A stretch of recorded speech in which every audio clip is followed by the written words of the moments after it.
Puji Tuhan, selamat hari Minggu yang diberkati. Saya percaya dimanapun saudara berada, saudara baik-baik, sehat-sehat dalam segala sesuatu sama seperti jiwa saudara baik-baik saja. Seperti biasa katakan bersama saya orang yang paling disayang sama Tuhan. Amin. Saya mau saudara selalu mengingat Alkitab mengatakan bahwa tidak ada penebusan, yaitu pengampunan dosa tanpa penumpahan darah.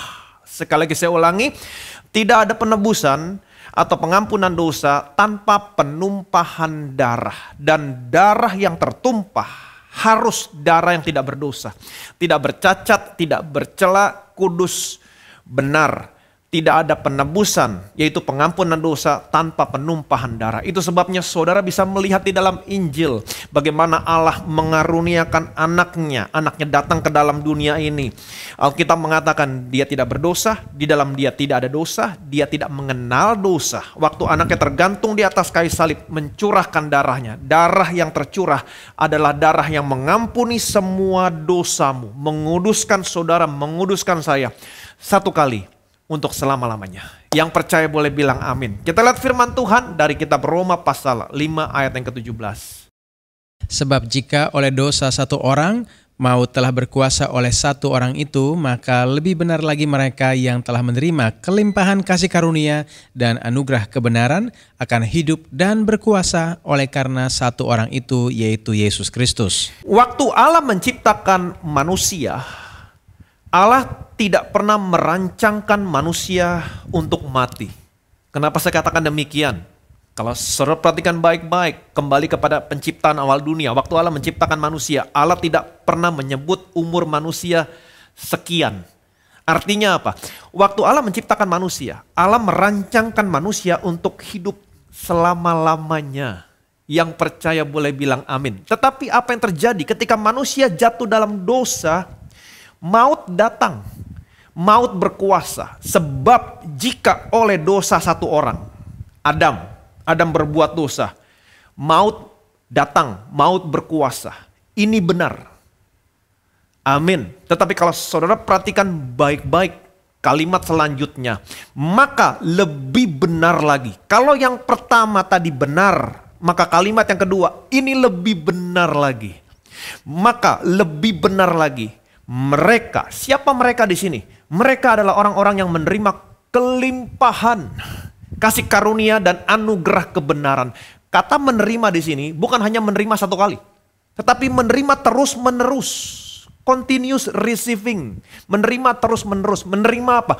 Menerima kelimpahan kasih karunia dan anugerah kebenaran. Apa yang terjadi sama orang ini? Akan hidup dan berkuasa. Amin. Menerima terus-menerus. Banyak orang berkata, oh no Pak, kita tidak bisa terus-menerus menerima kelimpahan kasih karunia dan anugerah kebenaran. Enggak bisa. Kita hanya cukup menerima sekali ketika kita menerima Yesus sebagai Tuhan dan Juru Selamat. Itu satu-satunya kita menerima kelimpahan kasih karunia dan anugerah kebenaran. Hati-hati, iblis tidak mau saudara menerima kelimpahan kasih karunia dan anugerah kebenaran. Kenapa? Karena iblis tidak mau saudara hidup dan berkuasa. Iblis tidak mau saudara berkuasa dalam hidup ini. Kenapa? Kalau saudara berkuasa dalam hidup ini, maka iblis tidak berkuasa. Kalau saudara berkuasa dalam hidup ini, maka penyakit saudara tidak berkuasa. Kalau saudara berkuasa dalam hidup ini, maka kekhawatiran, ketakutan, depresi tidak berkuasa dalam hidup saudara. Ingat prinsipnya, kalau saudara yang berkuasa, orang lain tidak akan pernah berkuasa. Yang percaya boleh bilang amin. Banyak orang Kristen yang tidak mengerti tentang kasih karunia dan anugerah kebenaran. Apa itu kasih karunia? Kasih karunia adalah sesuatu yang sesungguhnya tidak layak saudara dan saya terima. Ini kasih karunia. Anugerah kebenaran adalah kebenaran karena pemberian. Pemberian secara cuma-cuma. Banyak orang Kristen yang tidak mengerti tentang anugerah kebenaran. Kenapa? Karena banyak orang Kristen yang hanya mengerti kebenaran karena perbuatan seperti yang diajarkan dalam perjanjian lama. Tetapi dalam perjanjian baru, yang namanya kebenaran Allah adalah pemberian secara cuma-cuma. Anugerah artinya pemberian secara cuma-cuma. Banyak orang Kristen yang tidak bisa menerima pemberian secara cuma-cuma. Kenapa? Karena banyak orang Kristen yang sombong. Saudara dan saya harus belajar menerima pemberian secara cuma-cuma. Kalau ada seseorang yang membeli sesuatu, membayar sesuatu, lunas. Kemudian apa yang dia beli, apa yang dia bayar, dia berikan kepada saudara cuma-cuma. Ini namanya anugerah, hadiah. Si pembeli atau si pemberi ini yang membayar. Saudara sebagai penerima, saudara tidak perlu membayar. Saudara hanya menerima. Ini yang namanya anugerah kebenaran. Tetapi banyak orang Kristen berpikir, no, kita harus berbuat sesuatu yang baik. Sekali lagi, saya tidak menentang perbuatan baik. Berbuat baik itu penting, berbuat benar itu harus. Tetapi banyak orang Kristen yang berpikir, no, kita harus berbuat baik, kita harus berbuat benar, kita harus begini, kita harus begitu. Baru kita disebut sebagai orang yang benar. Ini namanya menerima upah. Bukan menerima hadiah, bukan menerima anugerah. Itu sebabnya banyak orang Kristen yang tidak berkuasa dalam hidup ini. Ada begitu banyak yang saya dengar dan ada begitu banyak yang saya lihat kesaksian. Orang-orang bersaksi bagaimana mereka dibebaskan dari ketergantungan, dari kebiasaan buruk. Dan pada akhirnya mereka bisa berkuasa atas kebiasaan buruk, atas ketergantungan mereka. Mereka dibebaskan dari rokok, dibebaskan dari alkohol, dari narkoba, dari pornografi. Saudara tahu apa yang mereka lakukan sehingga mereka bisa dibebaskan dan pada akhirnya mereka berkuasa. Saudara tahu apa yang mereka lakukan?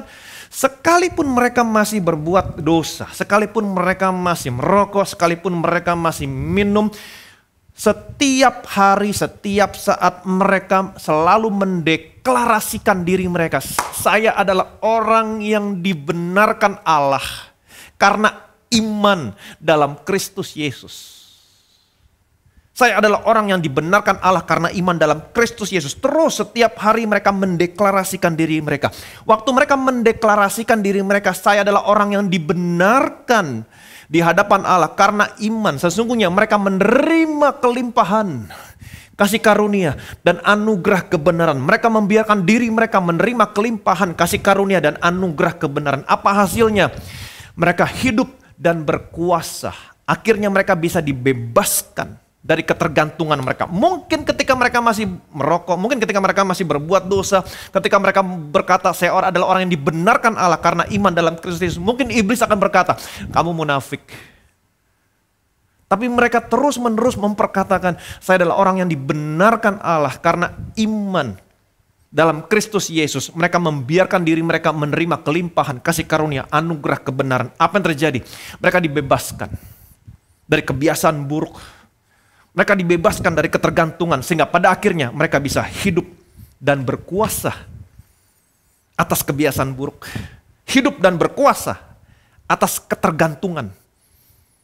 Amin. Tetapi banyak orang Kristen ketika mereka berbuat dosa, berbuat sesuatu yang salah, mereka merasa berdosa, merasa kotor, mereka enggak berani datang kepada Tuhan, mereka bertingkah laku seolah-olah Tuhan tidak mengampuni dosa mereka.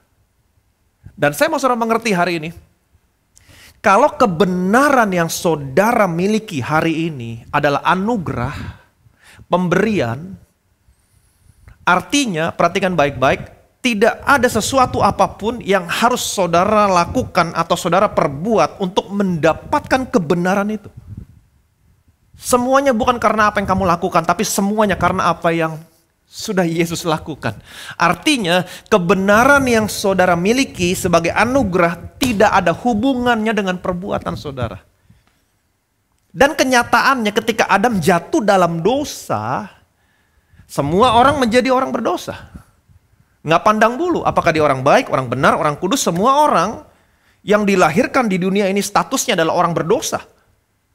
Bukan karena apa yang mereka lakukan, tapi karena apa yang Adam lakukan. Jadi buat saya apa yang Adam lakukan begitu powerful. Kalau apa yang Adam lakukan begitu powerful, saya lebih percaya apa yang Yesus lakukan lebih powerful lagi. Itu sebabnya jangan lagi pernah berkata saya orang berdosa, saya orang berdosa. Bukan berarti saya tidak mengatakan saudara sudah bebas dari dosa. Bukan, mungkin saudara masih berbuat dosa. Mungkin saudara masih terikat dosa. Tetapi yang saya mau sampaikan adalah jangan pernah menghakimi keberadaanmu. Katakan bersama saya keberadaan. Jangan pernah menghakimi keberadaanmu berdasarkan apa yang kamu lakukan. Amin. Kenyataannya seperti tadi yang saya katakan, ketika status saudara masih orang berdosa, karena apa yang Adam lakukan. Apapun yang saudara lakukan tidak pernah merubah statusmu dari orang berdosa menjadi orang benar. Betul? Ketika saudara selamat, menerima Tuhan Yesus sebagai Tuhan dan Juru Selamat, saudara menjadi orang benar. Karena apa yang Dia lakukan, bukan karena apa yang kamu lakukan. Karena apa yang Dia lakukan, kamu menjadi orang benar. Dan saya percaya apa yang Yesus lakukan lebih powerful.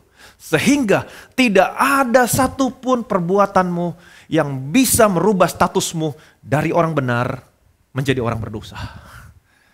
Yang percaya boleh bilang amin. Amin.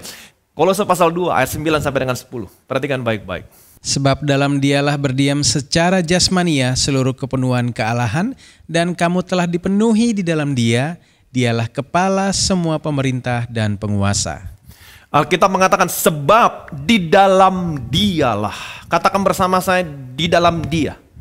Di dalam Yesus. Sebab di dalam Dialah berdiam secara jasmani seluruh kepenuhan kealahan.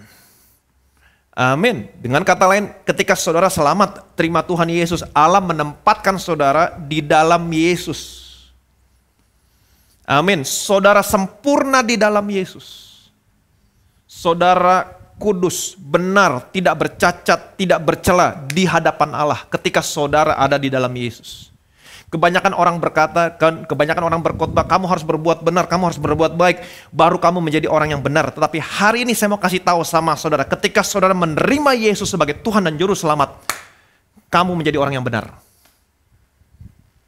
Kenapa? Karena ketika saudara selamat, seperti yang tadi saya katakan, terima Tuhan Yesus, Allah menempatkan saudara di dalam Yesus. Ketika Allah melihat saudara di dalam Yesus, saudara kudus, benar, tidak bercacat, tidak bercelah. Sebab di dalam Dialah berdiam secara jasmani seluruh kepenuhan kealahan.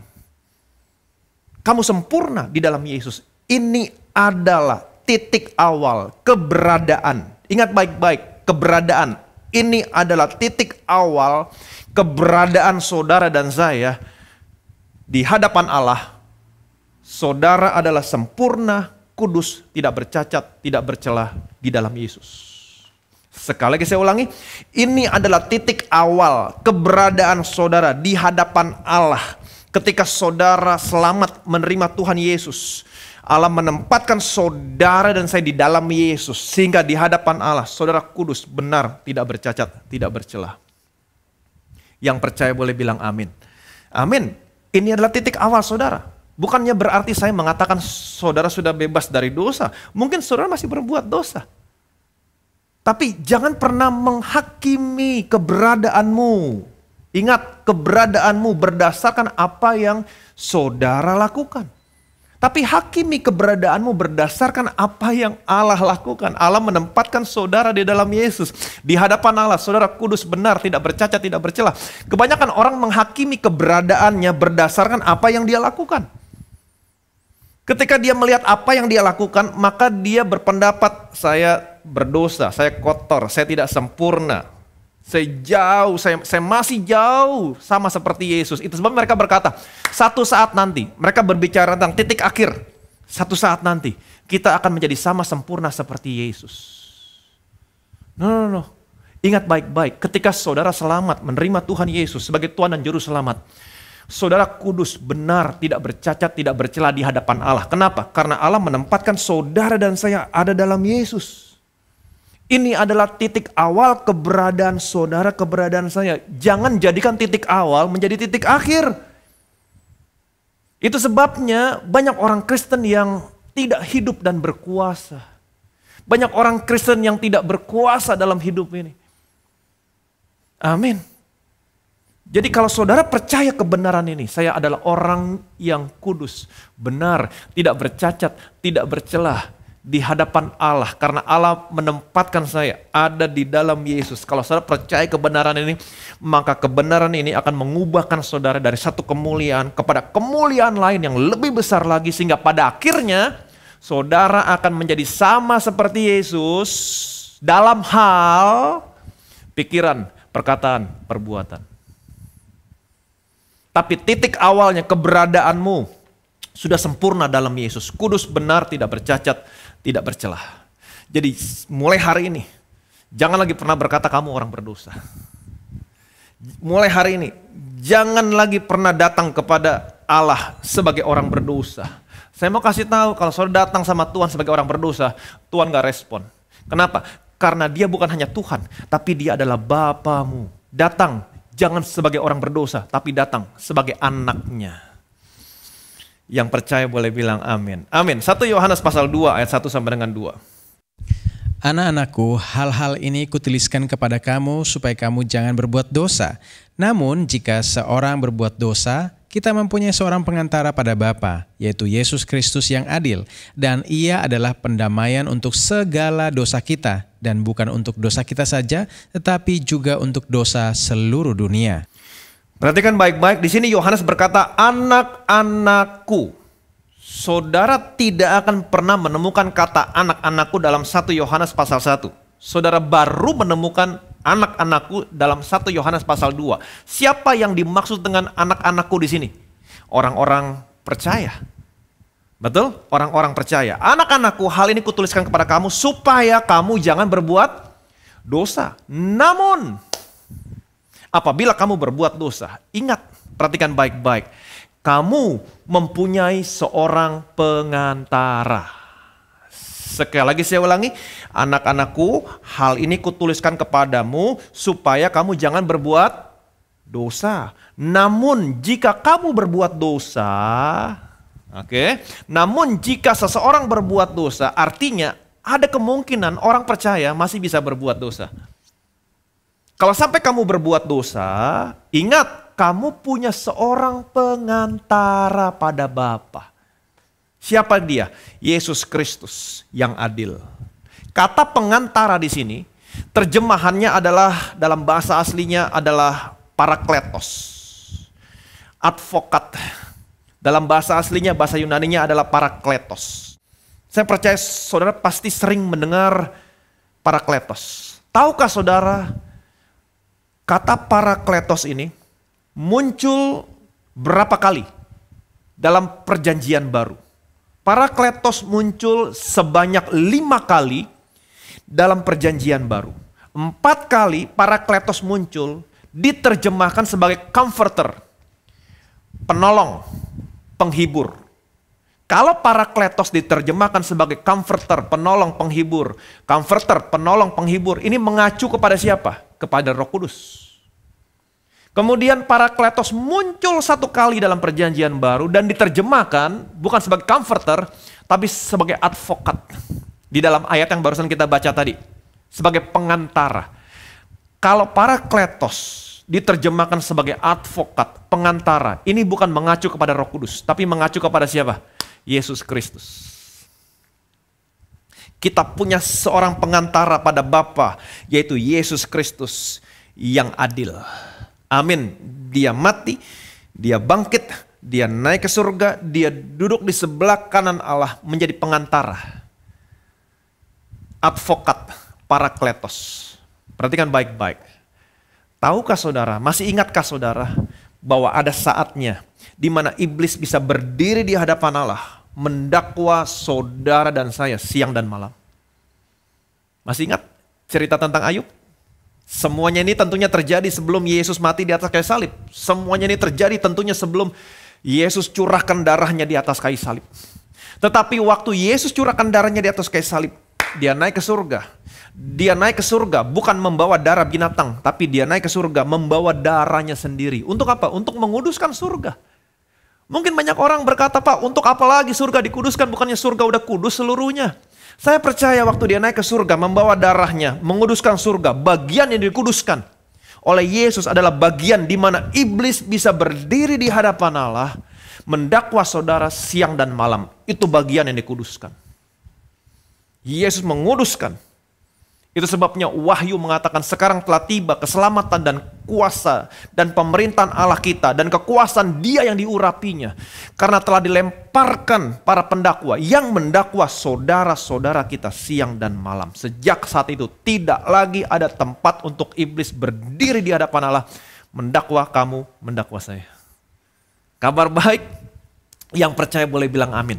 Jadi kita kembali, perhatikan baik-baik. Anak-anakku, hal ini kutuliskan kepada kamu supaya kamu jangan berbuat dosa. Namun, jika seseorang berbuat dosa, ingat, dia punya seorang pengantara pada Bapa, yaitu Yesus Kristus yang adil. Apa yang dimaksud dengan parakletos, advokat di sini? Apa fungsinya? Apa perannya advokat? Apa perannya Yesus sebagai pengantara? Saya kasih satu ilustrasi sama saudara supaya saudara bisa lebih mudah mengerti. Ada seorang anak, dia sedang makan malam bersama dengan ibunya, dengan bapaknya. Tetapi setiap malam ketika anak ini makan, di meja makan duduk, anak ini selalu makan sambil main handphone, sambil main game.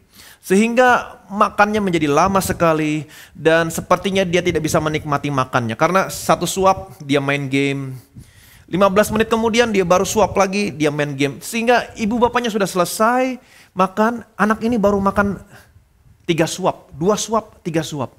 Sepanjang makan, ayahnya, bapaknya selalu mengingatkan, selalu menegur, tapi dia tidak pernah menghiraukan. Sampai satu kali, karena dia sambil main game, sambil nyendok tidak melihat, kemudian dia kembaliin sendoknya. Sampai satu kali, anak ini menyenggol gelas, kemudian gelasnya tertumpah. Waktu gelasnya tertumpah, terjadi kekacauan di meja makan. Kemudian bapaknya memarahi anak ini. Kemudian bapaknya mendisiplin anak ini. Kalau kamu tidak mau makan, kamu naik ke atas.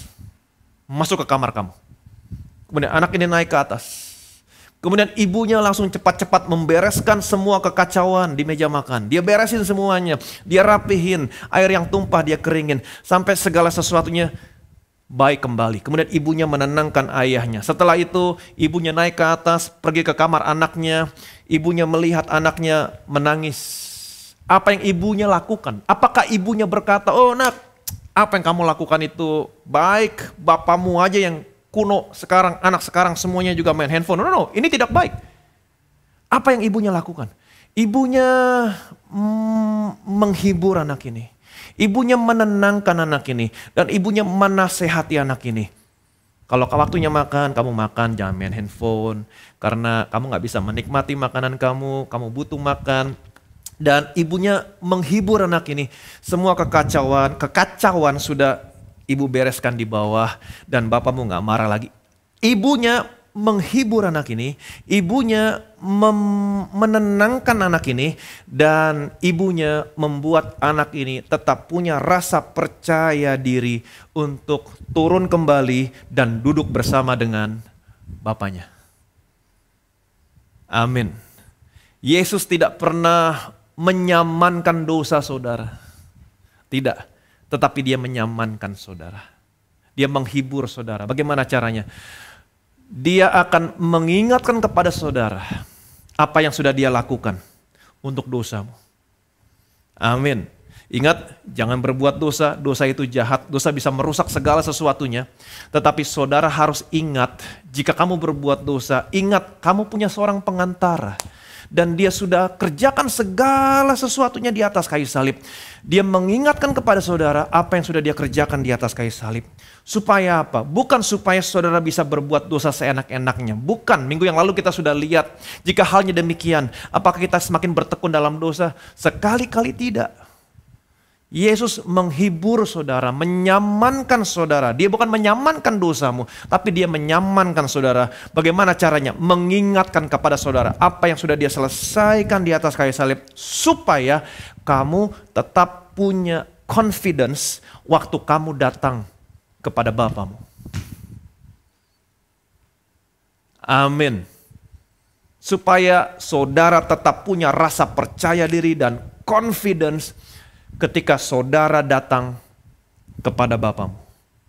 Di atas kayu salib, Yesus berkata, "It is finished." Disinilah kehidupan saudara dan saya sebagai orang percaya dimulai.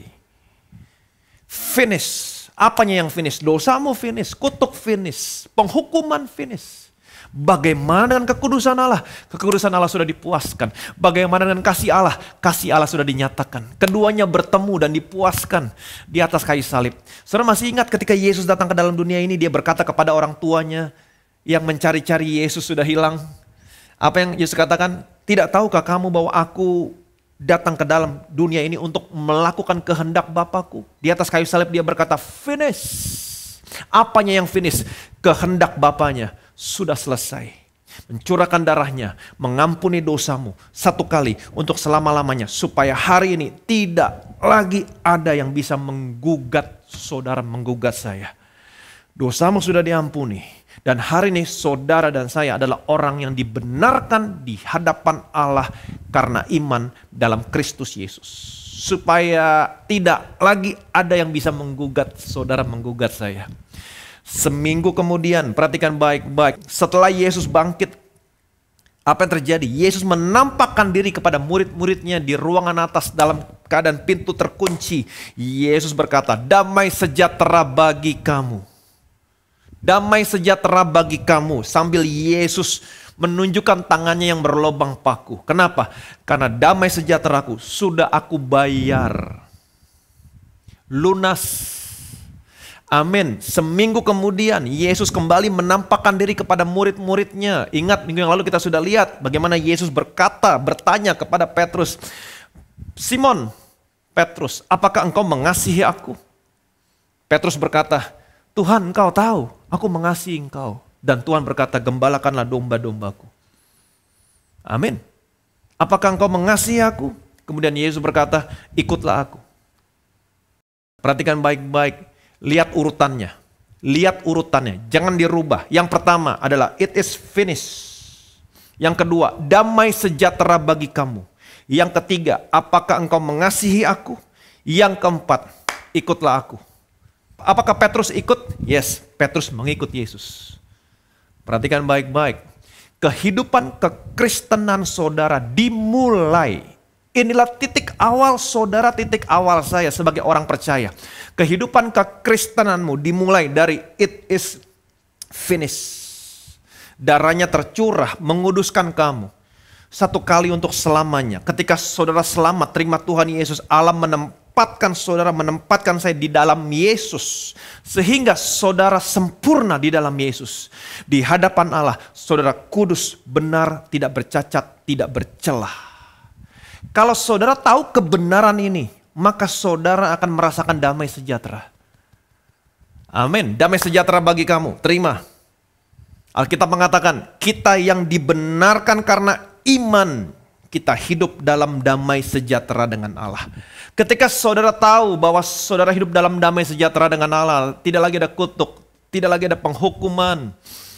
Amin. Tidak lagi ada pertentangan. Ketika Tuhan datang sama saudara dan berkata, apakah engkau mengasihi aku? Saya percaya saudara pasti berkata, aku mengasihi engkau Tuhan. Kemudian Tuhan berkata, ikutlah aku. Saya percaya saudara pasti ikut. Amin. Jadi inilah titik awal saudara, titik awal saya. Betapa pentingnya saudara mengerti titik awal saudara, keberadaan saudara dalam Kristus Yesus. Kalau saudara mengerti kebenaran ini, maka saya percaya saudara bisa memiliki kehidupan kekristenan yang sesungguhnya. Mengikut Yesus. Jadi betapa penting. Perhatikan baik-baik. Sebab jika oleh dosa satu orang, maut berkuasa atas orang itu. Ini benar. Tapi kalimat berikutnya, Alkitab mengatakan, ini lebih benar lagi. Maka lebih benar lagi mereka yang menerima apa? Kelimpahan kasih karunia dan anugerah kebenaran. Apa yang terjadi sama orang ini? Dia akan berkuasa dalam hidup ini.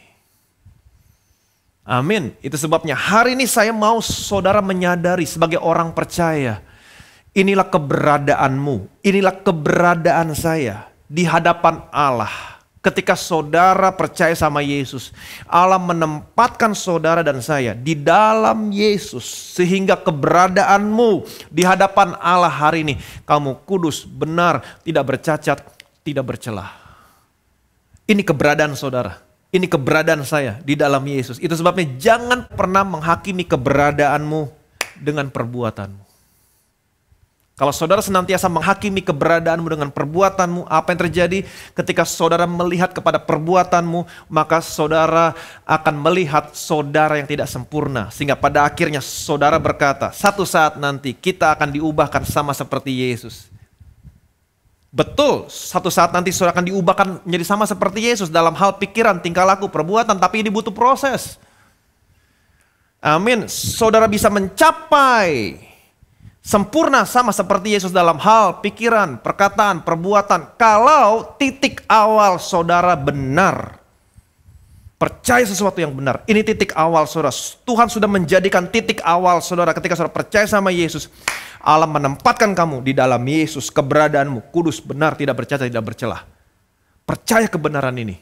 Kalau saudara percaya kebenaran ini, keberadaan saya sekarang, saya ada dalam Yesus, saya kudus, benar, tidak bercacat, tidak bercelah. Kebenaran ini akan mengubahkan saudara dari satu kemuliaan kepada kemuliaan yang lain. Sehingga pada akhirnya nanti saudara menjadi sama seperti Yesus. Dalam hal pikiran, perkataan, perbuatan. Ingat, perbuatan adalah buah. Hasil dari percaya sesuatu yang benar.